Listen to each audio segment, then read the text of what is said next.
Mater misericordiae, vita dulcedo, espes nostra salve.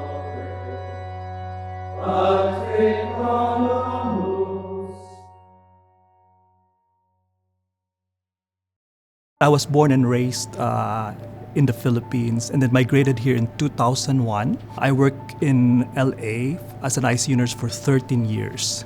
However, after working there for that much of time, I started to feel I was so far away from the Lord and experiencing burnout. But being raised in a very devout Catholic family, I started to search more about what the Lord wants me to do, what are His plans. So that led me to that path, doing the Ignatian spiritual exercises, that is trying to discern what are the plans of the Lord for you, what is His will for me.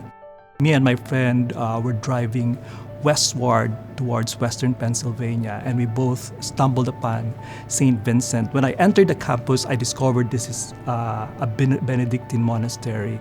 I can feel that the Lord was talking to me at that time in my heart. And most probably because I just finished a retreat, my heart was so sensitive to the stirrings of the Holy Spirit. And I could not forget the experience. And there's something spiritual about it, but I could not really,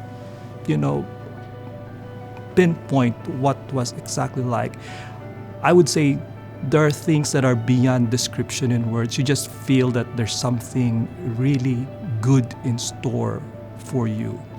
So eventually I went back to California and started to search more, and I had a spiritual director and a spiritual confessor at that time. And both of us tried to really reflect upon that experience, and a lot of praying, a lot of arguing with the Lord, and has led me to discover that I actually had a monastic vocation here in St. Benedict. I was ordained at the height of COVID, so that was 2020, and naturally, my superiors felt that I should do hospital chaplaincy. So I worked in the hospital, go there every day to give sacraments. However, in my heart, I could feel that I wanted to really experience the whole range of really being a priest, not just, doing pastoral care for the sick people. I wanted to experience to be able to do baptism, hear more confessions, celebrating Mass, giving pastoral counseling, visiting the homebound. So I asked my superior at that time if he could assign me to a parish. So that has led me to become a parochial vicar of a church here near the monastery. Wherever we'll be assigned, this is our home. When we get to the point that we have retired, in our mission in the church, and we cannot do more for the church because of aging, because of sickness, because of just deterioration of health, we always go back here. This would be our home. We are always rooted here. On my second visit here in the monastery, that was the official visit I had, the vocation director took me around the campus, but the one that had really touched me was where the monks were buried, the cemetery. And again, I could feel in my heart that the Lord was telling me, maybe this could be your home. And for me, I said, if this was going to be my home, I'm going to be buried here also among the monks. So that's the vow of stability.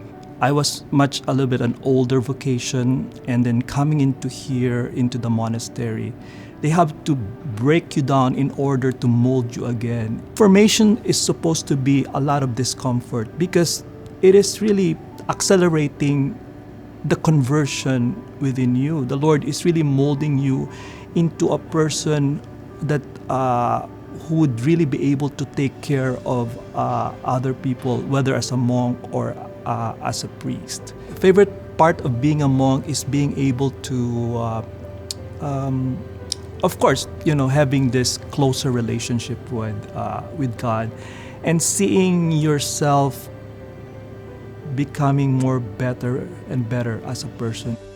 Once in a while, I would wake up in the morning and I would look at myself in the mirror.